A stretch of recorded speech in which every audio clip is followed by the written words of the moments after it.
प्यारे दोस्तों, आपका स्वागत है प्रयास एकेडमी के ऐप पर। और आप देख रहे हैं आज गणित की कक्षा। इस अगली कक्षा में हम बात करेंगे भाजकता के नियमों के बारे में। और साथ ही साथ मैं आपको बोलना चाहता हूं कि आप इस वीडियो को देख रहे हैं तो आप हमारे चैनल को सब्सक्राइब कर लें, बेल आइकन को प्रेस कर दें ताकि हमारे सारे लेटेस्ट वीडियोस का नोटिफिकेशन आपके पास चला जाए। और आप हमें कमेंट करके बताते रहिए कि हमारे वीडियोस आपको कैसे लगे। तो चलिए दोस्तों, शुरू करते हैं भाजकता के नियम। भाजकता के नियम क्या हैं? किसी भी संख्या में भाग देने के लिए कुछ विशेष संख्याओं के नियम बने हुए हैं। जब आप प्रतियोगी परीक्षाओं के लिए गणित पढ़ते हैं तो आपको अपनी संख्याओं का जो गुणनफल है या भागफल है या जो संख्याओं की गणन क्रिया है वो बहुत तेज करनी पड़ती है। इस प्रक्रिया को तेज करने में आपके भाजकता के नियम बहुत कारगर हैं। मूलतः 2 से लेके 11 तक के भाजकता के नियम जो हैं वो मोटे मोटे तौर पर आपके काम में आते हैं। उससे आगे भी 13 के, 17 के, 19 के भाजकता के नियम हैं। पर प्रतियोगी परीक्षाओं में जहां तक भाजकता के नियम काम आते हैं वो 11 तक के भाजकता के नियम मूलतः आपको कहा जाता है कि आप उसे सीख लें। मैं इससे ही कम आपको रिकमेंड करने जा रहा हूं। मैं आपको कहूंगा कि 2, 3, 4, 5, 6, 7, 8, 9, 10 और 11 इन भाजकता के नियमों में मेरी आपको एक सलाह है कि आप 7 का और 11 का भाजकता का नियम न सीखें। बेहतर होगा कि इन नियमों को सीखने की बजाय आप सीधा भाग देके देखें तो आपके लिए ज्यादा फायदेमंद है। उसके अलावा 2 का, 3 का, 4 का, 5 का, 6 का, 8 का, 9 का, 10 का ये भाजकता के नियम जो हैं ये आपके लिए बेहद कारगर हैं। आप चाहें तो 12 का नियम, 13 का नियम, 14 का नियम भी बना सकते हैं। वो बेहद आसान है। लेकिन जहां तक मुझे लगता है कि 10 तक के भाजकता के नियम अगर आप सीख रहे हैं तो आपके लिए पर्याप्त है। भाजकता के नियम सीखने के लिए हमें यह सीखना पड़ेगा कि इन संख्याओं की प्रवृत्ति कैसी है। जैसे आप देखेंगे कि 2 और 2 गुणा 2 4 और 4 गुणा 2 8, ये तीनों जो संख्याएं हैं ये एक ही वर्ग की संख्या है या एक ही प्रकार की संख्या है। इन संख्याओं की प्रवृत्ति एक तरह की है। तो आपको सबसे पहले 2 की भाजकता का नियम देखना है। दोस्तों, 2 की भाजकता का नियम ये कहता है किसी भी संख्या का इकाई का अंक यदि 0, 2, 4, 6, 8 है या यदि किसी भी संख्या का इकाई का अंक 2 से विभाजित है तो उस पूरी संख्या में 2 का भाग जाएगा। संख्या मान लीजिए है 9, 9, 9, 9, 9 और अंत में केवल एक 0 आ गया, या अंत में केवल एक 2 आ गया, या अंत में 4, 6, 8 कुछ भी आ गया। ये जो संख्या है इस संख्या में निश्चित रूप से 2 का भाग जाएगा, क्योंकि 2 की भाजकता का नियम ये कहता है कि जो इकाई का अंक है वो 2 से विभाजित होना चाहिए। चूंकि 2 से दुगना जो है वो 4 है तो 4 की भाजकता का नियम आप यहां से बिल्कुल सीधा सीख सकते हैं। 4 की भाजकता का नियम या 4 से विभाजित होने का नियम या किसी संख्या में 4 का भाग कैसे जाएगा, ये नियम है किसी भी संख्या के इकाई और दहाई 2 जोड़ों में, अर्थात केवल इकाई नहीं, इकाई और दहाई 2 जोड़ों में यदि 4 का भाग जाता हो तो उस पूरी की पूरी संख्या में 4 का भाग जाएगा। यहां हम देखेंगे कि 68 हमारे पास है। 4 एकम 4, 2, 4 7 28, 17 बार 68 में भाग जा रहा है। तो पूरी की पूरी जो संख्या है इस पूरी की पूरी संख्या में 4 का भाग जाएगा। ये 4 का भाग 2 के भाजकता के नियम में और 4 के भाजकता के नियम में एक आसान सा फर्क है कि 2 के भाजकता के नियम में आपको केवल इकाई अंक की आवश्यकता है, इकाई अंक में 2 का भाग जाना चाहिए। 4 के भाजकता के नियम में इकाई प्लस दहाई में 4 का भाग जाना चाहिए।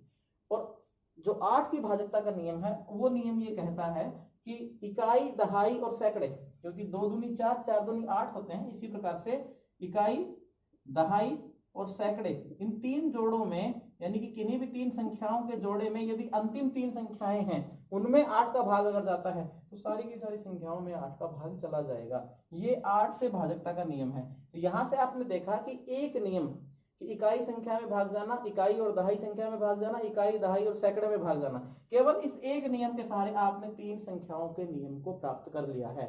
इसी प्रकार से मैं आपको बताऊंगा अगली संख्या के बारे में। 2, 4 और 8 करने के बाद अगली संख्या आपके पास बचती है 3। जैसे मित्रों आप जानते हैं कि 3, 3 दूनी 6 और 3 तिया 9, तो इन तीनों संख्याओं में नियम जो है वो बेहद आसान है और बेहद प्यार से आप इस नियम को आसानी से हल कर सकते हैं। देखिए, मैं आपको बताने जा रहा हूं कि 3, 6 और 9 की भाजकता का नियम किस प्रकार से काम करता है। और अगर आपको ये वीडियो अच्छा लग रहा है, आपको अगर ये वीडियो पसंद आ रहा है, अगर आप इस वीडियो के साथ कनेक्ट हो पा रहे हैं, आपको लग रहा है कि हमारी मेहनत सही दिशा में जा रही है, तो आप जो नीचे सब्सक्राइब का बटन है उसे क्लिक कर दीजिए और बेल आइकन को प्रेस कर दीजिए। मैं आपको बता रहा हूं 3, 6 और 9 से भाजकता का नियम। 3, 6 और 9 से भाजकता का नियम बेहद आसान है। 3 का नियम ये कहता है किन्हीं भी दी गई संख्याओं के इकाई, दहाई, सैकड़े जितने भी अंक हैं उन सभी अंकों का योग किया जाए। जितने भी अंक हैं 1 + 2 3, 3 + 3 6, यदि अंकों का योग 3 से विभाजित होता है तो संपूर्ण संख्या में 3 का भाग जाएगा। देखिए 123, 3 एकम 3, 3 चौक 12, 3 एकम 3, 41 टाइम्स 41 बार भाग गया है। ये 3 से भाजकता का नियम है। 3 से भाजकता का नियम आप एक बार दोबारा देख लीजिए। दी गई संख्याओं का अंकों का योग 7 + 7 14, 14 + 7 21, 21 में 3 का भाग जाता है 7 बार, तो 777 में 3 का भाग जाएगा। देखिए 3 एकम 3, 3 दूनी 6, 1 3 पंजे 15, 2 3 9 27, 259 259 बार जो है वो भाग जा रहा है। ये 3 से भाजकता का नियम है। यहाँ हम ये जानते हैं कि अगली संख्या हमारी है 6, और 6 का जब आप विभाजन करेंगे, 6 के जब आप टुकड़े करेंगे, 6 का जब आप अभाज्य गुणनखंड करेंगे तो आपको अभाज्य गुणनखंड मिलेगा 2 × 3। हाँ मित्रों, बिल्कुल सही समझ रहे हैं आप। 2 × 3 का तात्पर्य यह है कि 6 के टुकड़े हैं 2 और 3। तो यदि आपको 2 का भाजकता का नियम और आपको 3 का भाजकता का नियम दोनों आते हैं तो आपके लिए 6 का भाजकता का नियम ज्ञात करना चुटकी का काम है। चुटकी का काम कैसे है? 2 का भाजकता का नियम आपको ये कहता है कि इकाई का अंक जो है वो 2 से विभाजित होना चाहिए, और 3 का भाजकता का नियम मित्रों हमने अभी देखा है क्या, अंकों का योग 3 से विभाजित होना चाहिए। तो 6 से भाजकता का नियम हमें ये कहता है कि एक ऐसी संख्या जिस संख्या के अंकों का योग 3 से विभाजित हो, 6 और 3 9, और उस संख्या का जो इकाई अंक है वो सम हो, तो वो 2 और 3 दोनों के भाजकता के नियमों की पालना करेगी, 2 और 3 दोनों की शर्तों की पालना करेगी, इसीलिए वह अपने आप 6 के नियम की पालना भी करेगी। ये है मित्रों 6 से भाजकता का नियम। अगला जो नियम है वो है 9 से भाजकता का नियम। 9 से भाजकता का नियम क्या कहता है? जिस प्रकार से मित्रों आपने 3 से भाजकता का नियम पढ़ा कि दी गई संख्या के अंकों का योग यदि 3 से विभाजित होता है तो संख्या 3 से विभाजित होगी, उसी प्रकार से यदि दी गई संख्या के अंकों का योग 9 से विभाजित होता है मित्रों तो संख्या निश्चित रूप से 9 से विभाजित होगी, या किसी भी संख्या के अंकों का अंतिम योग यदि 9 होता है तो भी संख्या 9 से विभाजित होगी। आप यदि 9 का पहाड़ा थोड़ा सा भी देखेंगे तो आप इस तथ्य को समझ जाएंगे कि मैं किस बारे में बात कर रहा हूँ। 9 दूनी 18, 8 और 1 9, 7 और 2 9, 6 और 3 9, 4 और 5 9, और इसके बाद जब ये 54 आएगा तो भी 5 और 4 9 होगा, 63 आएगा तो भी 6 और 3 9 होगा, और उसके बाद 72 आएगा तो भी 7 और 2 9 होगा, और 72 के बाद 81 आएगा तो भी 8 और 1 9 होगा। यदि आप इसे 90 करेंगे तो भी 9 और 0 9 होगा, यहाँ तक कि इसके बाद जब ये 99 होगा तो भी 9 + 9 18, 8 + 1 9, यानी कि किन्हीं भी संख्याओं का अंतिम योग अगर 9 आ रहा है तो संख्या में 9 का पूरा पूरा भाग जाएगा। केवल एक नियम, अंकों के योग के नियम से आपने 3 संख्याओं को ज्ञात कर लिया है, 3, 6 और 9, और केवल एक इकाई के अंक वाले से आपने 3 संख्याओं को ज्ञात कर लिया है। तो मित्रों आपकी संख्याएं हो गई हैं 6। अब मैं आपको अगली 2 संख्याओं के बारे में और बताने जा रहा हूं। पहली संख्या है 5 और दूसरी संख्या है 10। मित्रों 5 और 10 के भाजकता के नियम जो हैं वो बिल्कुल आसान है। जिस प्रकार से ये बताना आसान है कि बुहाना की सर्वश्रेष्ठ कोचिंग प्रयास एकेडमी है, उसी प्रकार से 5 का भाजकता का नियम ये कहता है, क्या कहता है 5 से भाजकता का नियम, कि दी गई संख्या का इकाई अंक यदि 5 है या दी गई संख्या का इकाई अंक यदि 0 है तो संख्या में 5 का भाग जाएगा। 5 10 15 20 25 और लगातार चलते रहिए। यदि इकाई अंक 5 है या इकाई अंक 0 है या इकाई अंक 5 है या इकाई अंक 0 है तो संख्या में 5 का भाग जाएगा। और 10 से भाजकता का नियम तो नियम ही नहीं है। जिस संख्या के अंत में एक शून्य आपको मिले या एक से अधिक शून्य मिले वो संख्या निश्चित रूप से 10 से विभाजित होगी, क्योंकि हम उसे काट सकते हैं 0 से 0। ये है 10 से भाजकता का नियम। तो अभी तक हम जितने नियमों की बात कर रहे थे उसमें 2 का नियम आप पढ़ चुके हैं, 3 का नियम आप पढ़ चुके हैं, 4 का नियम आप पढ़ चुके हैं, 5 का नियम आप पढ़ चुके हैं, 6 का नियम आप पढ़ चुके हैं। नियम जो आपने नहीं पढ़ा है वो है 7 का नियम, 8 का नियम आप पढ़ चुके हैं, 9 का नियम आप पढ़ चुके हैं, 10 का नियम आप पढ़ चुके हैं, 11 का नियम आपने नहीं पढ़ा है। मित्रों इस वीडियो की शुरुआत में मैं आपको ये बता के गया हूं कि 7 और 11 के जो नियम हैं वो परीक्षा की दृष्टि से महत्वपूर्ण नहीं है। आप सोच रहे होंगे कि मैं किस प्रकार की बात कर रहा हूं। देखिए सिद्ध करते हैं और देखिए जुड़े रहिए हमारे साथ। हम आपको बता रहे हैं कि किस प्रकार से 7 और 11 की भाजकता के नियम आपके लिए काम के नहीं है, या किस प्रकार से 7 और 11 की भाजकता के नियम आपकी गणितीय संक्रियाओं को तेज करने में आपकी मदद नहीं करेंगे। 7 की भाजकता का नियम एक बार देखने, मान लीजिए एक मैंने संख्या ली 5 अंकों की, बड़ी से बड़ी संख्या मान लीजिए मैंने ली 99,999, 5 अंकों की बड़ी से बड़ी संख्या। मित्रों 7 से भाजकता का नियम क्या कहता है? 7 से भाजकता का नियम ये कहता है कि दी गई संख्या के इकाई के अंक को 2 से गुणा किया जाए। 9 गुणा 2 18। उसके पश्चात शेष बची संख्या में से इसे घटा दिया जाए। 1 8 9 9।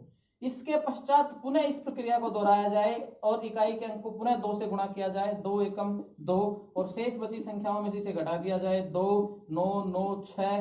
पुनः इस प्रक्रिया को दोहराया जाए और इस संख्या को पुनः जो है गुणा किया जाए 2 से 12 और शेष बची संख्या में से इसे पुनः घटा दिया जाए। ये आपके पास बचेंगे 7 और 8। जब आपके पास दहाई की संख्या बचे तो इस संख्या में 7 का भाग देकर आप देखिए 7 एकम 7 7 दूनी 14। आपके पास शेष फल बचे 3। तो यहां से आपको पता चलता है कि 7 की भाजकता का नियम आपसे ये कहता है कि इस पूरी संख्या में 7 का भाग नहीं जाएगा। लेकिन ये आप कब ज्ञात कर पाए मित्रों? जब आपने इतना बड़ा कैलकुलेशन कर लिया। मैं कहता हूं चुटकी बजाइए, सीधा 7 रखिए। 7 एकम 7 2 7 चौक 28 1 7 दूनी 14 5 7 8 56 3 56 3 और 7 पंचू 35 4।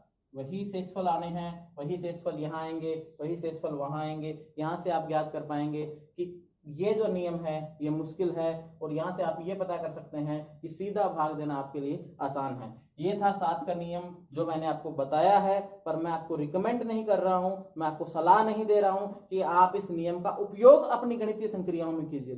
नियम याद रखिए, नियम समझिए, क्योंकि अगर प्रतियोगी परीक्षाओं में सीधा प्रश्न आया कि 7 की भाजकता का नियम क्या है तो आपको नियम पता होना चाहिए। पर मैं आपको सलाह नहीं दूंगा कि 7 की भाजकता का नियम आप अपनी गणितीय संक्रियाओं